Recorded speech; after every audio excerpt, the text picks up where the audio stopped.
नमस्कार खबरों के इस बुलेटिन च तुहाडा स्वागत है। मैं आरिचा गिलहोत्रा। पहला पेश नहीं चुनवियां खबरां।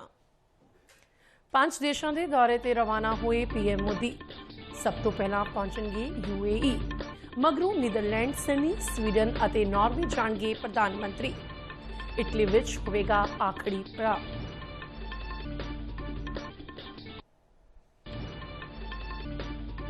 ब्रिक्स देशों के विदेश मंत्रियों की बैठक का अज दूजा दिन। ईरान के विदेश मंत्री सैयद अब्बास अरागची नाल दुवल्ले मसलियां ते हुई चर्चा।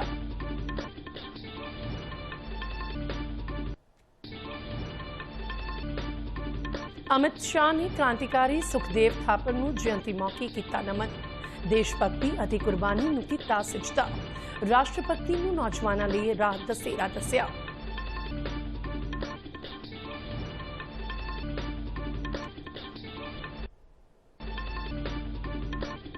दिल्ली तो हलवारा तक कमर्शियल फ्लाइट शुरू। अज सवेरे हलवारा हवाई अड्डे ते पहुंचा पहला जहाज।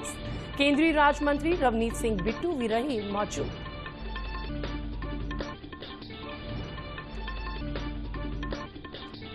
पंजाब सनी 16 सूबियां और 3 केंद्र शासित प्रदेशों तीजे पड़ाव तहत SIR का ऐलान।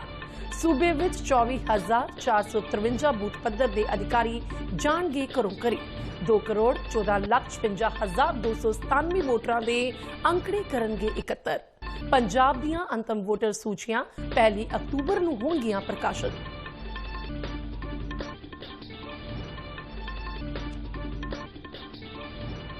देश में पेट्रोल ते डीजल दीयां कीमतां च 3 रुपए फी लीटर का वाधा। तेल कंपनियां ने सवेरे 6 बजे तो लागू कीतियां नवीं कीमतां। वाधे नूं आलमी महंगाई के मुकाबले मामूली दस्सिया।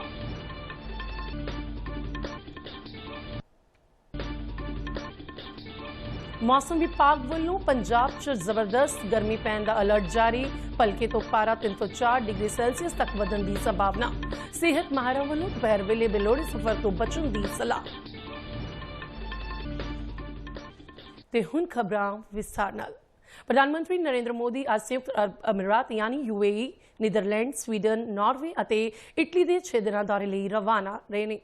अपने 5 देशों के दौरे के पहले पड़ाव तहत पीएम मोदी आज यूएई पहुंचणगे, जिथे वह राष्ट्रपति शेख मोहम्मद बिन जायद अल नाहयान नाल मुलाकात करनगे। दोवें आगू दुवल्ले मुद्दों खास करके ऊर्जा सहयोग और आपसी हित के खेतरी ते कौमांतरी मुद्दों ते विचार वटांदरा करनगे। पीएम के दौरे तो पहला पत्रकारों नाल गलबात दौरान विदेश मंत्रालय के बुलारे सीबी जॉर्ज ने कहा कि ऊर्जा दोहां देशों के संबंधों का एक मुख थंम है। उन्होंने दस्सिया कि पिछले साल यूएई भारत के कच्चे तेल का चौथा सब तो वड्डा स्रोत सी, जिसने भारत की तकरीबन 11% की लोड़ नूं पूरा किया।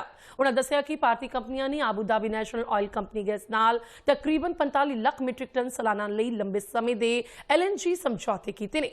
भारत अपने LPG का तकरीबन 40% यूएई तो दरामद करता है। भारतीय कंपनियां ने यूएई दियां तेल कंपनियां च पूंजीकारी की है। यह दोहां देशों विचकार वधदी ऊर्जा पाईवाली का संकेत है। Visit to UAE and also on the outcome of the visit.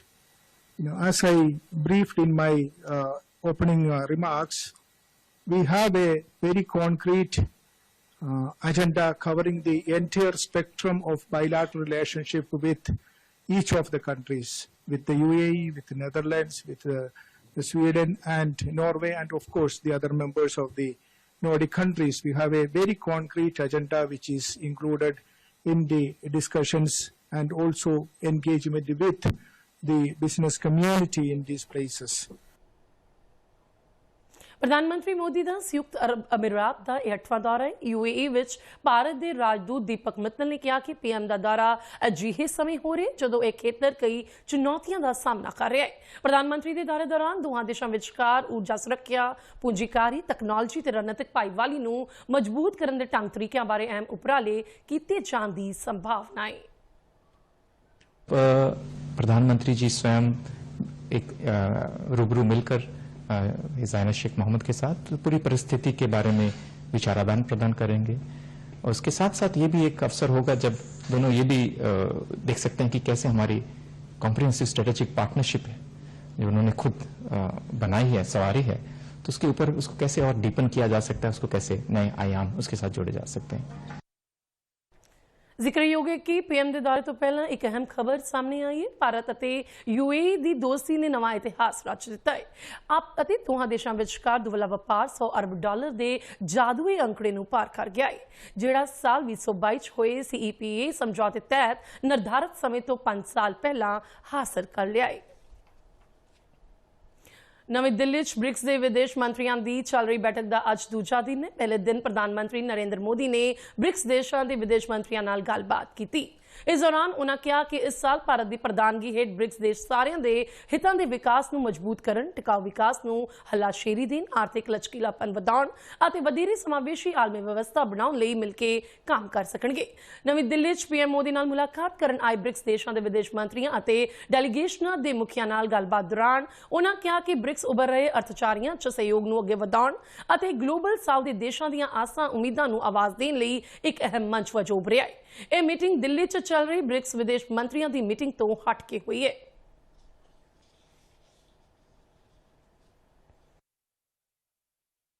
Meeting ਦੌਰਾਨ ਆਪਣੇ ਉਦਘਾਟਨੀ ਭਾਸ਼ਣ 'ਚ ਵਿਦੇਸ਼ ਮੰਤਰੀ ਡਾਕਟਰ ਐਸ ਜਯਸ਼ੰਕਰ ਨੇ ਕਿਹਾ ਕਿ ਸ਼ਾਂਤੀ ਅਤੇ ਸੁਰੱਖਿਆ ਆਲਮੀ ਵਿਵਸਥਾ ਦੇ ਕੇਂਦਰ 'ਚ ਨੇ।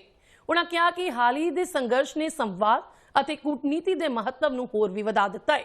ਉਨ੍ਹਾਂ ਜ਼ੋਰ ਦੇ ਕੇ ਕਿਹਾ ਕਿ ਇੱਕ ਗੁੰਝਲਦਾਰ ਅਤੇ ਅਨਿਸ਼ਚਿਤ ਦੁਨੀਆ ਦੀਆਂ ਚਰਚਾਵਾਂ ਵਿੱਚ ਟਿਕਾਊ ਵਿਕਾਸ ਅੱਗੇ ਵਧਣਾ ਚਾਹੀਦਾ ਹੈ। ਇਸ ਦੇ ਨਾਲ-ਨਾਲ ਸਮਾਨਤਾ ਅਤੇ ਸਾਂਝੀਆਂ ਪਰ ਵੱਖ-ਵੱਖ ਜ਼ਿੰਮੇਵਾਰੀਆਂ ਦੇ ਸਿਧਾਂਤਾਂ ਨੂੰ ਵੀ ਬਰਕਰਾਰ ਰੱਖਣਾ ਚਾਹੀਦਾ ਹੈ। ਵਿਦੇਸ਼ ਮੰਤਰੀ ਨੇ ਕਿਹਾ ਕਿ ਤਕਨੀਕੀ ਤਰੱਕੀ ਆਲਮੀ ਦ੍ਰਿਸ਼ ਨੂੰ ਨਵਾਂ ਆਕਾਰ ਦੇ ਰਹੀ ਹੈ ਅਤੇ ਇਸ ਦਾ ਲਾਭ ਸੁਸ਼ਾਸਨ ਅਤੇ ਸਮਾਵੇਸ਼ੀ ਵਿਕਾਸ ਲਈ ਚੁੱਕਿਆ ਜਾ ਸਕਦਾ ਹੈ। As chair, I thank each delegation for their presence and for their continued commitment to strengthening cooperation within the BRICS framework. All of us remain in close and regular contact through bilateral and multilateral engagements. Gathering today for the BRICS meeting is, however, a special occasion. Bhajpa ਦੇ senior ਆਗੂ ਅਤੇ ਕੇਂਦਰੀ ਗ੍ਰਹਿ ਮੰਤਰੀ ਅਮਿਤ ਸ਼ਾਹ ਨੇ ਉੱਗੇ ਕ੍ਰਾਂਤੀਕਾਰੀ ਸੁਖਦੇਵ ਥਾਪਰ ਨੂੰ ਉਨ੍ਹਾਂ ਦੀ ਜਯੰਤੀ ਮੌਕੇ ਨਮਨ ਕੀਤਾ ਹੈ। ਇੱਕ ਸੋਸ਼ਲ ਮੀਡੀਆ ਪੋਸਟ ਵਿੱਚ ਅਮਿਤ ਸ਼ਾਹ ਨੇ ਕਿਹਾ ਕਿ ਅਦੁੱਤੀ ਸਾਹਸ, ਦੇਸ਼ ਭਗਤੀ ਅਤੇ ਕੁਰਬਾਨੀ ਦੇ ਪ੍ਰਤੀਕ ਸੁਖਦੇਵ ਨੇ ਆਪਣਾ ਪੂਰਾ ਜੀਵਨ ਮਾਤ ਭੂਮੀ ਦੀ ਆਜ਼ਾਦੀ ਲਈ ਸਮਰਪਿਤ ਕਰ ਦਿੱਤਾ। ਉਨ੍ਹਾਂ ਆਜ਼ਾਦੀ ਨੂੰ ਹੀ ਆਪਣੇ ਜੀਵਨ ਦਾ ਟੀਚਾ ਬਣਾਇਆ। ਲਾਲਾ ਲਾਜਪਤ ਰਾਏ ਦੀ ਮੌਤ ਦਾ ਬਦਲਾ ਲੈਣ ਵਿੱਚ ਉਨ੍ਹਾਂ ਭਗਤ ਸਿੰਘ ਅਤੇ ਰਾਜਗੁਰੂ ਦੇ ਨਾਲ ਅਹਿਮ ਭੂਮਿਕਾ ਨਿਭਾਈ। ਉਨ੍ਹਾਂ ਦੀ ਸਰਵਉੱਚ ਕੁਰਬਾਨੀ ਹਮੇਸ਼ਾ ਦੇਸ਼ ਭਗਤਾਂ ਨੂੰ ਦੇਸ਼ ਸੇਵਾ ਤੇ ਮਾਤ ਭੂਮੀ ਲਈ ਸਮਰਪਣ ਲਈ ਪ੍ਰੇਰਿਤ ਕਰਦੀ ਰਹੇਗੀ। ਹਲਵਾਰਾ ਹਵਾਈ ਅੱਡੇ ਲਈ ਅੱਜ ਇਤਿਹਾਸਕ ਪਲ ਉਸ ਵੇਲੇ ਬਣਿਆ ਜਦੋਂ ਪਹਿਲੀ ਉਡਾਨ ਹਲਵਾਰਾ ਏਅਰਪੋਰਟ ਤੇ ਸਫਲਤਾ ਨਾਲ ਪੁੱਜੀ ਅਤੇ ਮਗਰੋਂ ਤਕਰੀਬਨ 50 ਮਿੰਟ ਦੇ ਠਹਿਰਾਮ ਮਗਰੋਂ ਦਿੱਲੀ ਲਈ ਰਵਾਨਾ ਹੋ ਗਈ। ਇਸ ਮੌਕੇ ਇਲਾਕੇ 'ਚ ਖੁਸ਼ੀ ਅਤੇ ਉਤਸ਼ਾਹ ਦਾ ਮਾਹੌਲ ਦੇਖਣ ਨੂੰ ਮਿਲ ਰਿਹਾ ਹੈ। ਇਸ ਪਹਿਲੀ ਉਡਾਨ 'ਚ ਕੇਂਦਰੀ ਰੇਲ ਤੇ ਖੁਰਾਕ ਪ੍ਰੋਸੈਸਿੰਗ ਸਨਅਤ ਰਾਜ ਮੰਤਰੀ ਰਵਨੀਤ ਸਿੰਘ ਬਿੱਟੂ ਨੇ ਵੀ ਸਫ਼ਰ ਕੀਤਾ। ਹਲਵਾਰਾ ਪੁੱਜਣ ਤੇ ਉਨ੍ਹਾਂ ਇਸ ਪ੍ਰੋਜੈਕਟ ਨੂੰ ਪੰਜਾਬ ਲਈ ਇੱਕ ਵੱਡੀ ਉਪਲਬਧੀ ਕਰਾਰ ਦਿੰਦਿਆਂ ਕਿਹਾ ਕਿ ਇਸ ਨਾਲ ਮਾਲਵਾ ਖੇਤਰ ਦੇ ਲੋਕਾਂ ਨੂੰ ਹਵਾਈ ਸਫ਼ਰ ਦੀ ਸਹੂਲਤ ਮਿਲੇਗੀ। ਇਸ ਨਾਲ ਸਨਅਤੀ, ਵਪਾਰਕ ਤੇ ਸੈਰ ਸਪਾਟਾ ਖੇਤਰ ਨੂੰ ਵੀ ਵੱਡਾ ਹੁਲਾਰਾ ਮਿਲੇਗਾ। ਉਨ੍ਹਾਂ ਇਸ ਮੌਕੇ ਪ੍ਰਧਾਨ ਮੰਤਰੀ ਨਰਿੰਦਰ ਮੋਦੀ ਦਾ ਵਿਸ਼ੇਸ਼ ਧੰਨਵਾਦ ਕਰਦਿਆਂ ਕਿਹਾ ਕਿ ਕੇਂਦਰ ਸਰਕਾਰ ਦੀਆਂ ਕੋਸ਼ਿਸ਼ਾਂ ਨਾਲ ਪੰਜਾਬ ਦੇ ਵਿਕਾਸ ਨੂੰ ਨਵੀਂ ਦਿਸ਼ਾ ਮਿਲ ਰਹੀ ਹੈ। ਮੰਤਰੀ ਮੁਤਾਬਕ ਹਲਵਾਰਾ ਹਵਾਈ ਅੱਡਾ ਸ਼ੁਰੂ ਹੋਣ ਨਾਲ ਲੁਧਿਆਣਾ ਅਤੇ ਆਲੇ ਦੁਆਲੇ ਦੇ ਜ਼ਿਲ੍ਹਿਆਂ ਦੇ ਲੋਕਾਂ ਨੂੰ ਚੰਡੀਗੜ੍ਹ ਤੇ ਅੰਮ੍ਰਿਤਸਰ ਵਰਗੇ ਦੁਰੱਲੇ ਹਵਾਈ ਅੱਡਿਆਂ ਤੇ ਨਿਰਭਰ ਨਹੀਂ ਰਹਿਣਾ ਪਵੇਗਾ। ਇਲਾਕੇ ਦੇ ਲੋਕਾਂ ਨੇ ਵੀ ਇਸ ਪਹਿਲੀ ਉਡਾਨ ਦਾ ਗਰਮਜੋਸ਼ੀ ਨਾਲ ਸਵਾਗਤ ਕੀਤਾ। ਇਸ ਮੌਕੇ ਰਾਜ ਸਭਾ ਮੈਂਬਰ ਵਿਕਰਮਜੀਤ ਸਿੰਘ ਸਾਨੀ ਅਤੇ ਰਾਜਿੰਦਰ ਗੁਪਤਾ ਵੀ ਹਾਜ਼ਰ ਸਨ। ਸਾਹਿਬ ਵੱਲੋਂ ਸਾਡੇ ਜ਼ਿਲ੍ਹਾ ਦੇ ਪ੍ਰਧਾਨ ਬੀਜੇਪੀ ਦੇ ਤੇ ਇਹਨਾਂ ਦੀ ਸਾਰੀ ਧਮਾਨ ਸਾਹਿਬ ਦੀ ਜਿੰਨੀ ਵੀ ਲੀਡਰਸ਼ਿਪ ਆ ਸਾਰੇ ਵਿੰਗ ਬੀਜੇਪੀ ਦੇ ਸਾਡੇ ਸਪੋਕਸਮੈਨ ਸਾਹਿਬ ਮੱਲੀ ਸਾਹਿਬ ਸਾਰੇ ਇਸ ਖੁਸ਼ੀ ਮੌਕੇ ਅਸੀਂ ਪ੍ਰਧਾਨ ਮੰਤਰੀ ਜੀ ਵੱਲੋਂ ਜੋ ਇਹ ਬਹੁਤ ਵੱਡਾ ਤੋਹਫਾ ਬਹੁਤ ਲੋੜ ਸੀ ਇਸ ਮਾਲਵੇ ਦੀ ਧਰਤੀ ਨੂੰ ਬਹੁਤ ਲੋੜ ਸੀ ਇਸ ਮਾਲਵੇ ਦੀ ਧਰਤੀ ਨੂੰ ਉਹ ਤੋਹਫਾ ਹੈ ਜਿਹੜਾ ਅੱਜ ਉਹ ਜਿਹੜਾ 14 ਦਾ ਜਦੋਂ ਮੈਂ ਮੈਂਬਰ ਪਾਰਲੀਮੈਂਟ ਆਇਆ ਸੀ ਉਦੋਂ ਦੇ ਅਸੀਂ ਇਹ ਟਰਾਈ ਕਰ ਰਹੇ ਸੀ ਲੱਗੇ ਹੋਏ ਸੀ ਗੁਪਤਾ ਜੀ ਬਿੱਟੂ ਜੀ ਸਾਰੇ ਸੀ ਉਹਨਾਂ ਨੇ ਫਿਰ ਇਹਨੂੰ ਪੁਨਰ ਸੁਰਜੀਤ ਕੀਤਾ ਕਿਉਂਕਿ ਇੱਥੇ ਕੋਈ ਸਟੇਟ ਗਵਰਨਮੈਂਟ ਵੱਲੋਂ ਬਹੁਤ ਘਾਲੋਂ ਸੀ ਇਸ ਪ੍ਰੋਜੈਕਟ ਨੂੰ ਲੈ ਕੇ ਲੇਕਿਨ ਅੱਜ ਇਹ ਜਿਹੜਾ ਸਾਰਾ ਕੰਪਲੈਕਸ ਹੈ ਬਾਹਰ ਦੀਆਂ ਸੜਕਾਂ ਇਹ ਤੇ 455 ਕਰੋੜ ਰੁਪਇਆ ਕੇਂਦਰ ਸਰਕਾਰ ਨੇ ਖਰਚਿਆ ਔਰ ਜਿਹੜਾ ਇਹ ਟਰਮੀਨਲ 55 ਕਰੋੜ ਰੁਪਏ ਨਾਲ ਬਣਿਆ ਔਰ ਇਹਦੇ ਨਾਲ ਹੀ ਅਸੀਂ 에ਅਰ ਇੰਡੀਆ ਨਾਲ ਇੰਡੀਗੋ ਦੀ ਫਲਾਈਟ ਵੀ ਚਾਲੂ ਹੋ ਰਹੀ ਹੈ, 2 에ਅਰ ਇੰਡੀਆ ਦੀਆਂ, ਔਰ ਨਾਲ ਹੀ ਕਾਰਗੋ ਟਰਮੀਨਲ ਦਾ ਵੀ ਫੈਸਲਾ ਲੈ ਲਿਆ ਗਿਆ ਹੈ, ਔਰ ਨਾਲ ਹੀ ਇੱਥੋਂ ਸਾਰੇ ਜਿਹੜੇ ਬੰਬਈ ਤੇ ਬੰਗਲੌਰ ਤੇ ਈਵਨ श्रीनगर ਉਹ ਸਾਰੀਆਂ ਫਲਾਈਟਾਂ ਵੀ ਸ਼ੁਰੂ ਹੋਣਗੀਆਂ ਤੇ ਜਲਦ। जिक्रयोग है कि एयर इंडिया लुधियाना हलवारा हवाई अड्डे तो रोजाना 2 उड़ाना संचालित करेगा। दिल्ली लुधियाना उड़ान 1.25 घंटे च सफर पूरा करेगी। हवाई अड्डा अथॉरिटी मुताबिक यात्रियों को अपनी उड़ान तो घट्टो घट 9 मिनट पहला हवाई अड्डे ते पहुंचना होगा। चोन कमिशन ने पंजाब हरियाणा ते केंद्र शासित प्रदेश चंडीगढ़ च वोटर सूचियां दी विशेष वोटर सोध यानी SIR करन दा ऐलान कीता है। SIR दे तीजे पड़ाव तहत देश भर दे 16 सूबियां ते केंद्र शासित प्रदेशों च वोटर सूचियां दी मुड़ घोख होवेगी। पंजाब च 24,453 यूथ पद्धर दे अधिकारी 25 जून तो 24 जुलाई तक 2,14,56,297 वोटरां तो अंकड़े इकट्ठा करन लई घरों घरी जाणगे। पंजाब दे मुख्य चोण अधिकारी अनिता मित्रा ने चंडीगढ़ च पत्रकारां नाल गलबात दौरान दस्सिया कि SIR का मुख्य मंतव यह है कि कोई भी योग नागरिक इस तो बाहर ना रहे अते अयोग व्यक्ति नूं चोण सूची च शामिल ना किया जाए। उन्होंने दस्सिया कि अंतिम वोटर सूचियां 1 अक्तूबर तो प्रकाशित कीतियां जाणगियां। SIR में जिसमें लोगों के घरों में BLO जो है वो जाके एन्यूमरेशन फॉर्म्स का वितरण करेंगे, वो शुरू होगा 25 जून से। 25 जून से 1 महीने तक 24 जुलाई तक हमारे सारे वोटर्स 2 करोड़ 14 लाख से ज्यादा जो 2025 की वोटर सूची में हमारे वोटर्स हैं, उनके घरों में हमारे BLO साहिबान जाएंगे और जाके उनके साथ एन्यूमरेशन फॉर्म साझी करेंगे, करके उन्हें ब्रीफ करेंगे कि वो एन्यूमरेशन फॉर्म किस तरह से भरा जाना है, और उसके बाद उसे कलेक्ट भी करके उन्हें एक रिसीविंग जो है एक फॉर्म के रूप में देके आएंगे। जो डॉक्यूमेंट्स की जरूरत हमें पड़ सकती है वो है सरकार के द्वारा इशू की गई कोई भी ID कार्ड हो, कोई पेंशन के कार्ड्स हो, या तो SC ST या OBC का सर्टिफिकेट हो, बर्थ सर्टिफिकेट हो, मैट्रिकुलेशन का सर्टिफिकेट हो, कॉलेज का कोई रिकग्नाइज्ड कॉलेज का सर्टिफिकेट हो। पेट्रोल और डीजल ਦੀਆਂ ਕੀਮਤਾਂ ਵਿੱਚ 3 ਰੁਪਏ ਫੀ ਲੀਟਰ ਦਾ ਵਾਧਾ ਹੋ ਗਿਆ ਹੈ। ਸਰਕਾਰੀ ਤੇਲ ਕੰਪਨੀਆਂ ਨੇ ਅੱਜ ਸਵੇਰ ਤੋਂ ਪੈਟਰੋਲ ਤੇ ਡੀਜ਼ਲ ਦੀਆਂ ਕੀਮਤਾਂ ਵਿੱਚ ਵਾਧਾ ਕਰ ਦਿੱਤਾ ਹੈ। ਪੈਟਰੋਲੀਅਮ ਕੰਪਨੀਆਂ ਦੇ ਵਾਧੇ ਪਿੱਛੇ ਦਾਅਵਾ ਹੈ ਕਿ ਪਹਿਲਾਂ ਹੀ ਮਹਿੰਗੇ ਕੱਚੇ ਤੇਲ ਦੇ ਚੱਲਦਿਆਂ ਉਹਨਾਂ ਨੂੰ ਰੋਜ਼ਾਨਾ ਤਕਰੀਬਨ 1000 ਕਰੋੜ ਰੁਪਏ ਦਾ ਨੁਕਸਾਨ ਹੋ ਰਿਹਾ ਹੈ। ਕੰਪਨੀਆਂ ਨੇ ਦਾਅਵਾ ਕੀਤਾ ਹੈ ਕਿ ਪੈਟਰੋਲ ਅਤੇ ਡੀਜ਼ਲ ਦੀਆਂ ਕੀਮਤਾਂ ਵਿੱਚ ਕੀਤਾ ਗਿਆ ਵਾਧਾ ਉਹਨਾਂ ਨੂੰ ਪੈ ਰਹੇ ਘਾਟੇ ਦੇ ਮੁਕਾਬਲੇ ਬਹੁਤ ਘੱਟ ਹੈ। ਜ਼ਿਕਰਯੋਗ ਹੈ ਕਿ ਹਰ ਰੋਜ਼ ਸਵੇਰੇ 6 ਵਜੇ ਦੇਸ਼ ਵਿੱਚ ਪੈਟਰੋਲ ਤੇ ਡੀਜ਼ਲ ਦੀਆਂ ਕੀਮਤਾਂ ਵਿੱਚ ਬਦਲਾਅ ਹੁੰਦਾ ਹੈ ਤੇ ਅੱਜ ਸਵੇਰੇ 6 ਵਜੇ ਤੋਂ ਹੀ ਨਵੇਂ रेट लागू हो गए ने। मौसम विभाग ने आने वाले दिनों दौरान चंडीगढ़ सने पंजाब ते हरियाणा विच तेज गर्मी पैण दी पेशनगोई की है। मौसम विभाग वालों जारी चेतावनी मुताबक उत्तर खेतर विच लू भलके तो शुरू हो जाएगी ते इस दे आंदे मंगलवार तक जारी रहने की संभावना है। इस दौरान मौसम पूरी तरह खुश्क रहेगा ते मीह की कोई संभावना नहीं है। बीते कुछ दिनों तो हल्की बारिश और हनेरी झक्खड़ के चलदियां रात के तापमान 3 तो 4 डिग्री तक की गिरावट दर्ज की गई सी, जिस नाल रात का मौसम काफ़ी सुहावना हो गया सी। कुछ हिस्सों में अनलानी बिजली कटा ने लोगों दी मुश्किलां वधा दित्तियां सी।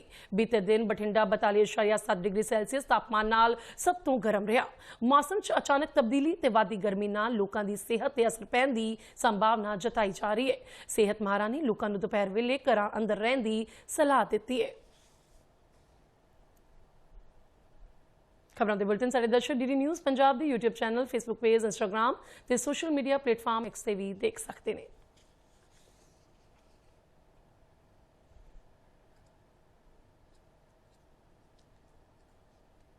बुलेटिन के अखीर में चौनवियां खबरां एक बार फिर तो 5 देशों के दौरे ते रवाना हुए PM मोदी सब तो पहला पहुंचणगे UAE, मगरों नीदरलैंड सने स्वीडन और नॉर्वे जाणगे प्रधानमंत्री। इटली च होएगा आखिरी पड़ा।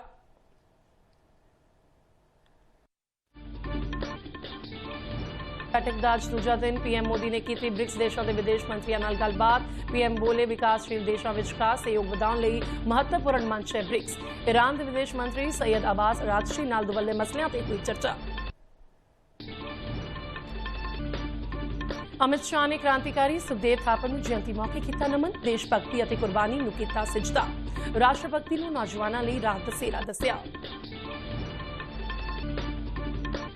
दिल्ली तो हलवारा तक कमर्शियल फ्लाइट शुरू। आज सवेरे हलवारा हवाई अड्डे ते पहुंचा पहला जहाज। केंद्रीय राज्य मंत्री रवनीत सिंह बिट्टू भी रहे मौजूद। पंजाब सने 16 सूबियां ते 3 केंद्र शासित प्रदेशों च तीजे पड़ाव तहत SIR का ऐलान। सूबे में 24,453 बूथ पद्धर के अधिकारी जाएंगे घरों घरी। 2,14,56,297 वोटरों के अंकड़े करेंगे एकत्र। पंजाब दीआं अंतर वोटर सूचियां 1 अक्तूबर को होणगियां प्रकाशित। देश में पेट्रोल ते डीजल दी कीमतां 3 रुपए फी लीटर का वाधा। तेल कंपनियां ने सवेरे 6 बजे तो लागू कीतियां नवीं कीमतां। वाधे नूं आलमी महंगाई के मुकाबले मामूली दस्सिया। मौसम विभाग वालों पंजाब च जबरदस्त गर्मी पैण दा अलर्ट जारी। भलके तो पारा 3 तो 4 डिग्री सेल्सियस तक बढ़न की संभावना। सेहत माहिरां वालों दोपहर वेले बेलोड़े सफर तो बचण की सलाह। इस दे नाल ही खबरां दा बुलेटिन खत्म हुंदा है। इजाजत दिओ, नमस्कार।